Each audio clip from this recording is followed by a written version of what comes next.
I have been doing some videos in a sort of a series on Jewish domestic customs and life and how it is found in the Gospels to help elucidate some of the Gospel narratives.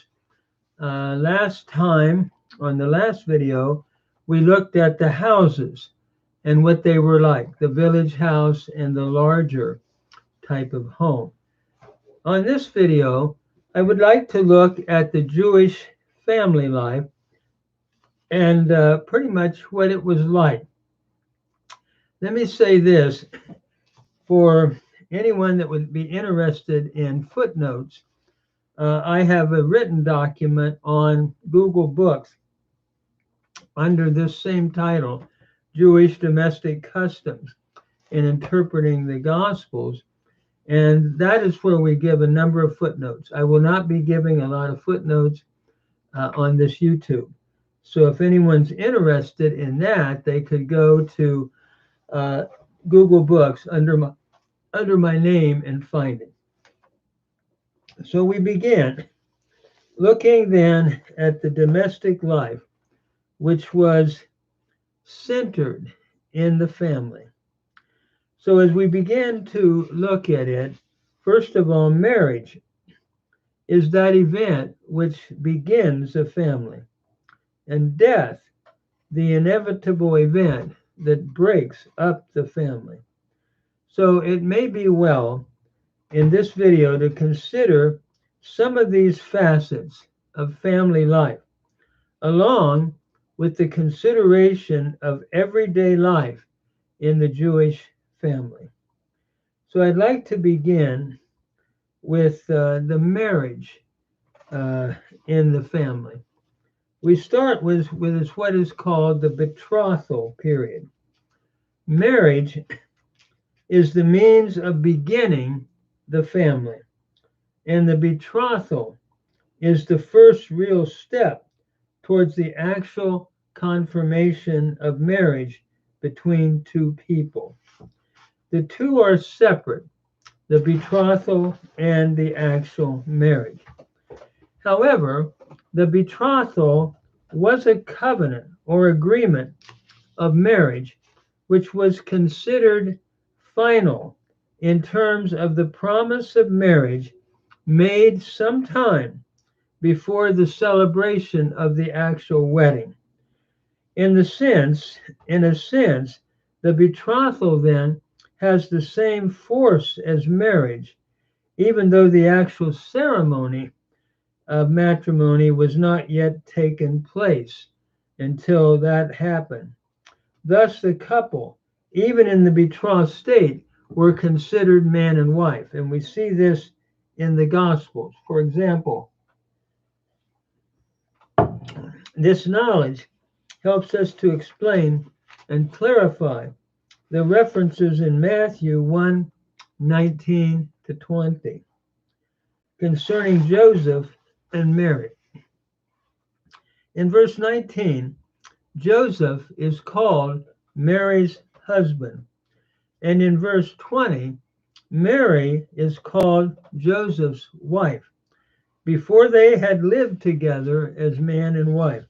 We see this, for example, in Luke 1:34. They were considered as already married, even though physically they had not as yet entered into any physical union. The arrangement of the betrothal seems to have been done by the fathers of the two involved, who would negotiate the terms of the betrothal. At times, the family would use agents to help concerning these arrangements. It seems John possibly was viewing himself as the agent or friend of the bridegroom in John 3:29, who had set the stage for the coming of the Messiah. He had acted before Christ's coming as one who was preparing the way for the real bridegroom by making arrangements for the Jewish remnant at that time who was to meet him. how that bridegroom had come, he wanted to move out of the picture as a good agent would do. Now that I should say, now that the bridegroom had come, he wanted to move out of the picture. In agreement of betrothal, before agreeing to give his daughter to be married, the father of the bride to be would usually require that a certain sum of money be given in order to compensate for the loss of his daughter. Part of this sum of money was usually given to the bride by her father and would normally become part of her personal dowry or apparel. In case of a divorce, the wife was entitled to all of her personal dowry, while it seems the divorced virgin in a betrothed state received only part of it. Furthermore, when you think about betrothal, it was a covenant that could be nullified only through a legal divorce. If the husband should find the woman unfaithful or unsuitable, it seems he could dismiss her by what was called a bill of divorcement, or he could accuse her publicly of being an adulteress, and it would bring shame. Furthermore, it seems that Joseph had chosen to put Mary away quietly by a bill of divorcement rather than having her made a public spectacle. In Matthew 1:19, it reads, "Then Joseph, her husband, being a just man and not willing to make a public example, was minded to put her away privately." The next event was the marriage parade. After all, the preparations for the marriage had been made, and the betrothal period was completed. There was a marriage parade which then followed. Often this seemed to have taken place at night, at which time the bride was brought to the bridegroom's home. Matthew 25 is picturing such a wedding parade. It is at night, and it seems that certain unmarried friends of the bridegroom wait to join this parade. These details make interesting the background which Christ was referring to in the parable of the 10 virgins. As mentioned in the second chapter, Christ seems to liken the friends to the Jewish remnant, it would seem at that time, who will be prepared to enter the kingdom when he returns with his bride. Or we could say to all who need to prepare when Christ comes for his bride to celebrate the final wedding. The marriage feast would then follow. Following the procession, the marriage was consummated, followed by a wedding feast. The wedding banquet usually lasted for 7 days and was well attended by the bridegroom's best man and the wedding guests. This information can be seen, for example, in Jewish literature, like the Talmud, Strock and Billerbeck talk about it, and so forth. We move on to see that the wedding feast then seems to have existed during the time of Christ, since its essentials seem to go back even before that time. The feast was usually arranged and planned by the bridegroom's father, and it normally entitled good food and wine, Sometimes the intake of wine was overdone, and those at the feast would become inebriated. Interesting examples of the special preparation and expense of this feast are found in both the Mishnah and the Talmud. This background of a wedding feast and all of the festivities is no doubt seen in the early teaching ministry of Christ. When Jesus is asked by his disciples, do not fast, he was asked why his disciples do not fast often as those disciples of John and the Pharisees do in Matthew 9, for example, 14 to 15. His answer is stated in Matthew 9:15. And Jesus said unto them, can the sons of the bride chamber mourn as long as the bridegroom is with them? But the days shall come when the bridegroom will be taken away from them, and then they shall fast. As in the ordinary wedding feast, the wedding guests feasted during the festivities, so Christ teaches that those who are part of the Messiah and his message and program will enjoy themselves with him who is the bridegroom. Thus, as the week of the wedding feast was no time to fast, so this occasion is no time to fast. But for Christ's disciples to enter into fellowship with their kingly bridegroom seems to be what this text is teaching. In the latter phase of his ministry, Christ makes another allusion to the Oriental custom in the parable of the marriage feast in Matthew 22, 1 to 14. Here, following his rejection at the triumphal entry and the subsequent incidents of unbelief that followed, Christ gives this parable. It is given to illustrate that you need to be ready. In the parable, Jesus tells the story of a king, first of all, who makes a marriage for his son and sends his servants to invite the wedding guests. Instead of gladly accepting the invitation, those invited made light of it and even killed the servants that invited them. This is in 22, verse 6.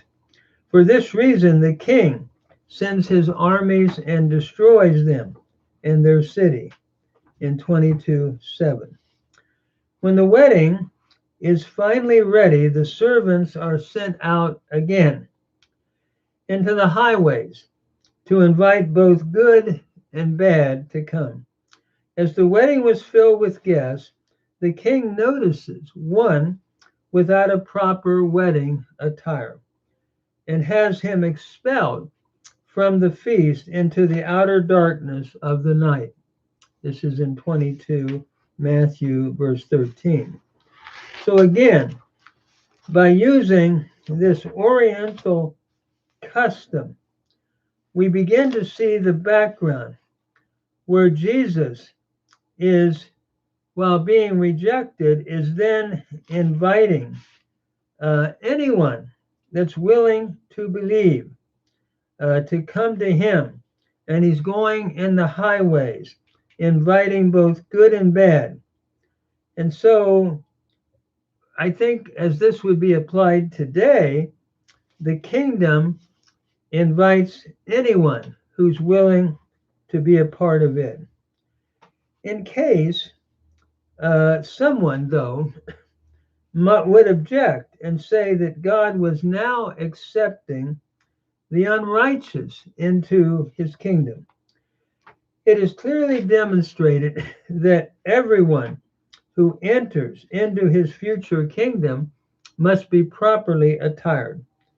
In such an important feast, it seems that improper attire or dress would show a lack of preparation, hence a lack of concern in the affair, which would result in anger and on the part of the host.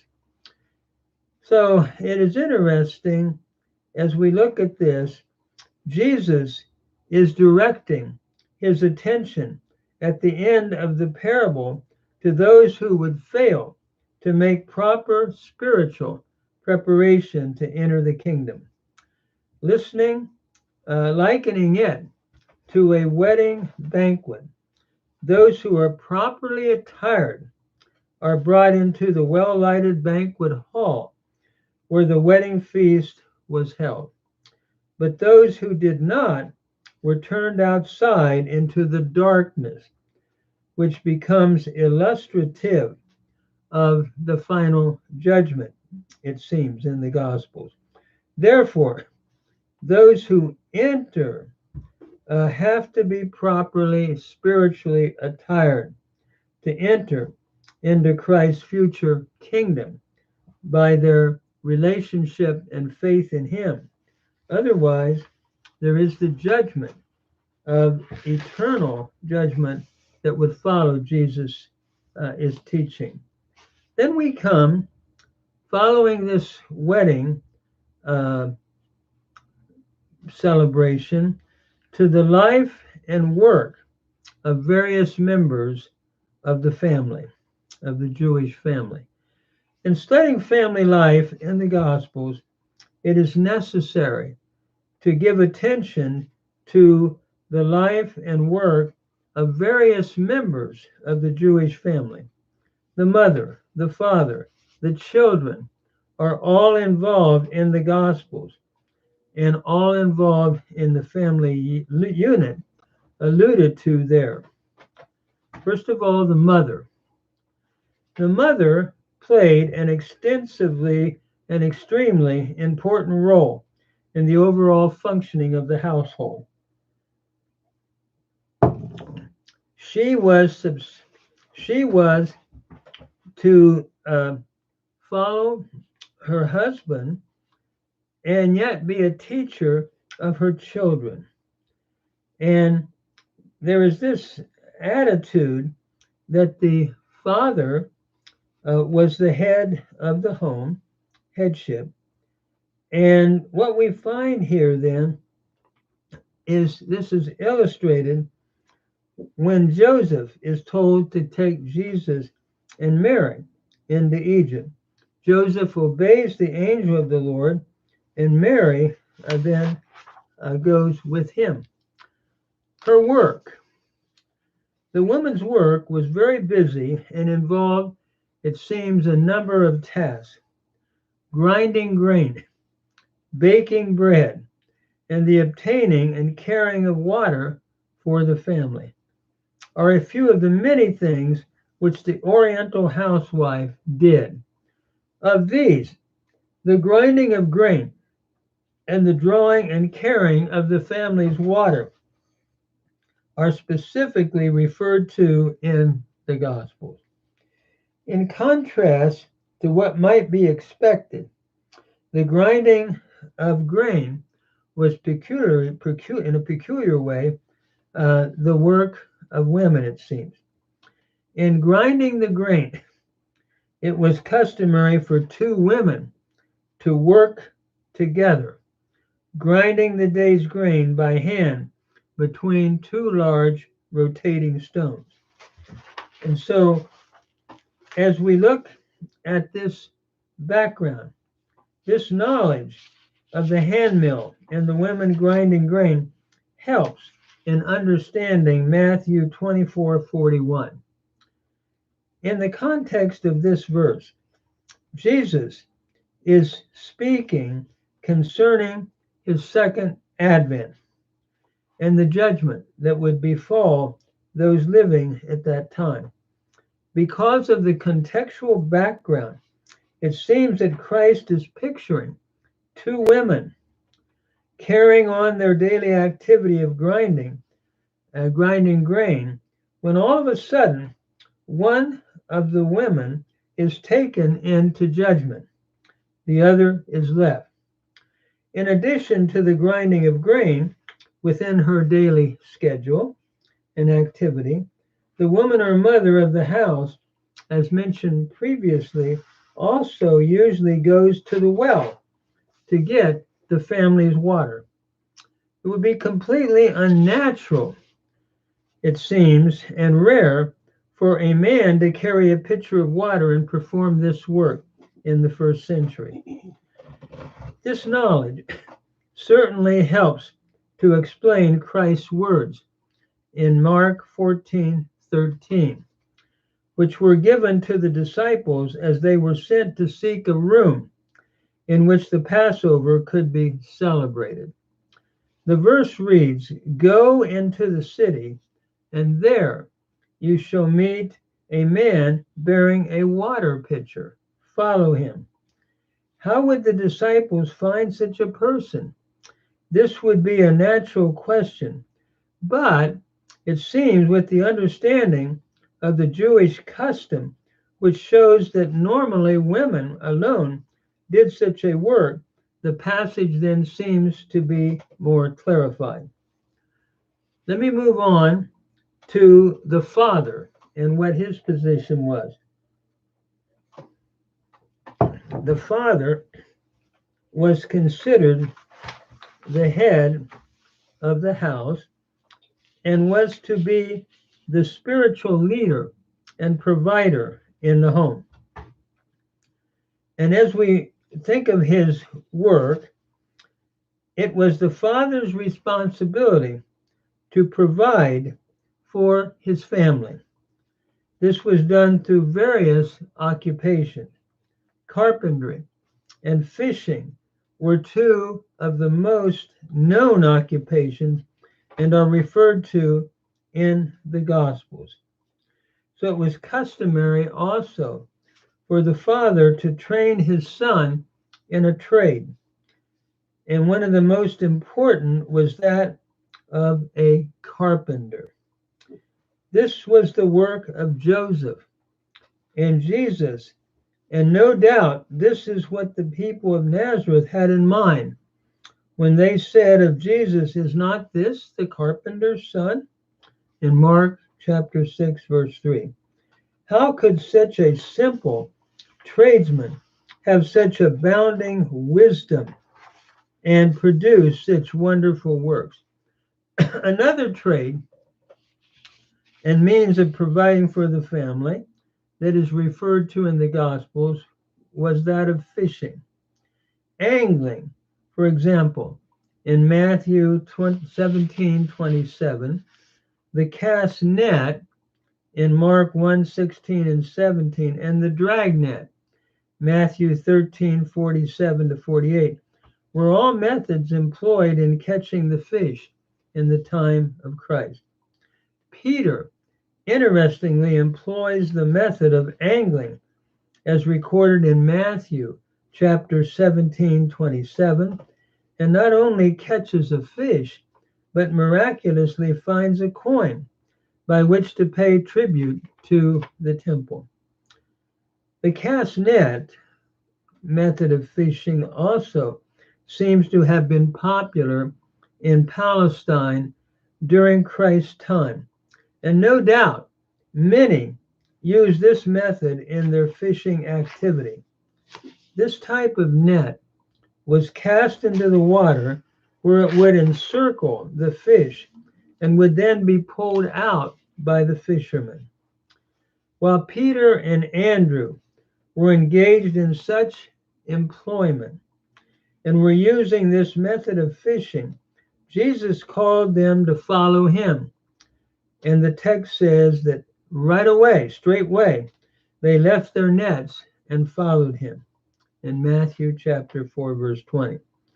As valuable as their nets were, and as important as their catch might have been to them, they were attracted to Jesus and instantly followed him to become fishers of men in chapter 4, verse 18.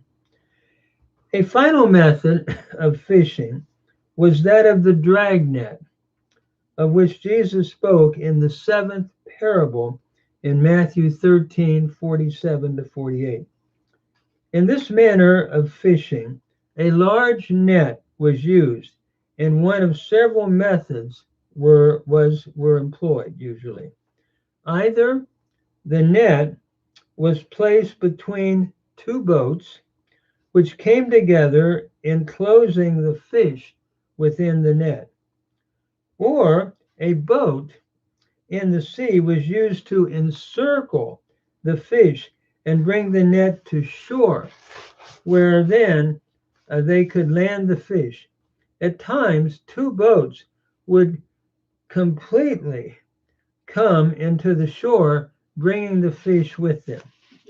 Jesus, no doubt, had this dragnet method of fishing in view when he gave the parable of the dragnet in Matthew 13:47 to 51.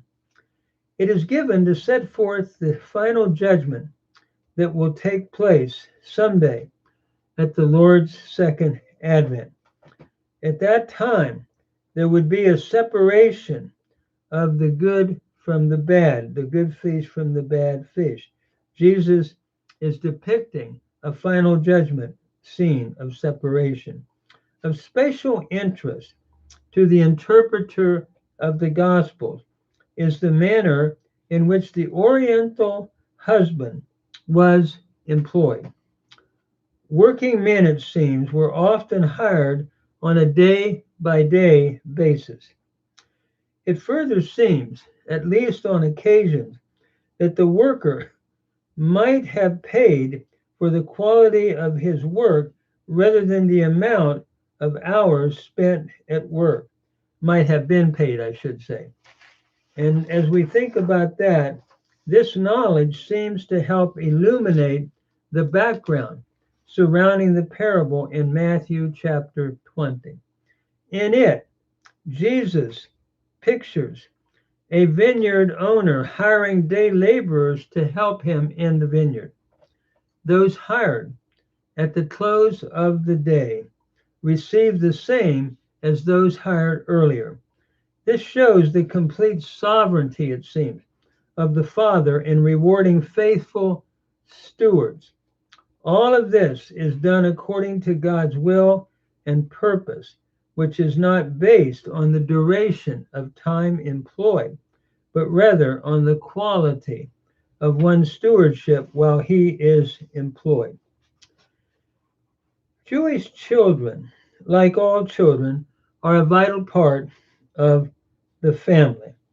And the Gospels have several references made to children. One is their manner of play. Like children, Jewish children enjoyed playing games and acting out various adult activities.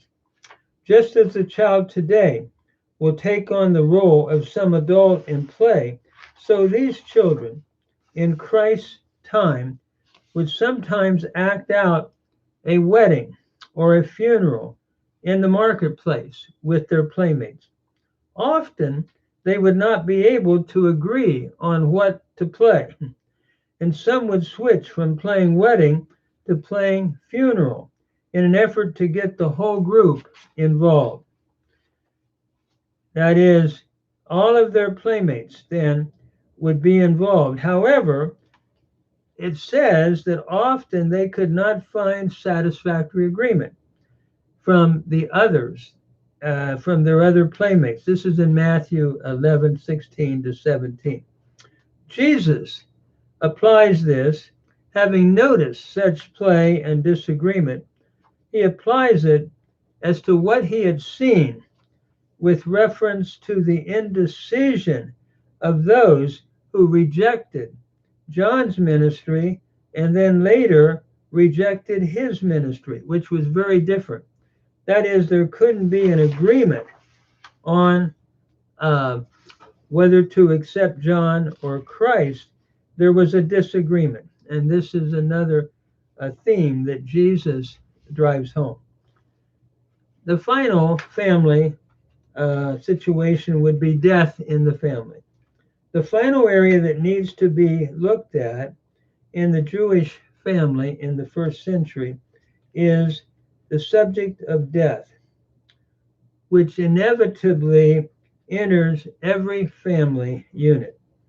Death, as it normally does anywhere it occurs, brought intense sorrow and lamentation into the Jewish family. The practices and customs of the Jewish people following a death of a loved one was quite different in many respects from those in the West. And an examination, I think, helps to open up the Gospels. First of all, there was the preparation of the body for burial. Since the Jewish people never practiced cremation, it was necessary for the Israelite family to prepare the body of its loved one for burial. The body was washed and wrapped in burial clothes, which were often linen clothes with sweet-smelling spices among the folds of the linen. This custom of burial preparation helps to make clear the references concerning both Lazarus and Jesus. The grave clothes of Lazarus, for example, in John 11:44, and of Christ in Matthew 27:59, and also in Mark and Luke, were both made of linen cloth, and in the Lord's case, the spices which were wrapped among the linen clothes are discussed. We see this in John 11:46. John 19:40 then reads, "Then they took the body of Jesus and wound it in linen clothes with the spices, as was the manner of the Jews for burial." Then there is the mourning for the dead. In addition to preparing the body properly for its burial, it was customary for the family to have professional mourners lament the death of its member. We see this talked about in the Talmud, other Jewish sources of the first century, the Mishnah. In reading the story of Jesus' raising of Jairus' daughter, the account no doubt references to mourners who are accompanied by instruments. We see this in Luke 8:52 and Mark 5:38. In Mark 5:38, for example, it describes this as follows. And as he came to the house of the ruler of the synagogue and saw the tumult and those who wept and wailed greatly, the text goes on to say that Jesus was there, noticed with a healing touch. It is also interesting to note that mourning in the East often continued for at least a week after the burial of the loved one who had died. This may have been done following Lazarus's burial. It is interesting to note in John 11:33, the apostle makes reference to Mary's weeping over Lazarus' death, along with other friends who were also weeping with her, and it was already on the fourth day in John 11:39. Perhaps the family of Lazarus had planned to mourn his death for a week when the Lord intervened to raise their loved one. Then there is the burial of the dead. Among the Jews, burial was also speedily executed, normally within the same day of death, without any embalming. As we look at the New Testament, the body then was normally buried in a cave, which was sealed off by a large stone. This explains why in John 11:38, I believe, reference is made to Lazarus as having been placed in a cave. Inside the cave, the wealthier Jewish family would have deep niches cut into the wall which would hold the bodies of their loved ones. And the Mishnah explains that. We also find it in a number of sources. It was in a similar type of sepulchre then that Jesus was placed. Matthew 27:59 to 60 reads, "And when Joseph had taken the body, he wrapped it in a clean linen cloth and laid it in his own tomb, which he had hewn out of the rock, and he rolled a great stone to the door of the sepulchre and departed." Thus, the cave tomb, which Joseph of Arimathea had no doubt prepared for himself and his family, became the tomb of Jesus Christ, out of which, thank the Lord, he arose to become the resurrected head of the church. I'm going to stop there, and having looked at the family, on the next video, I would like to look at meals, what Jewish meals in the first century were like. Thank you. Hope this is helpful.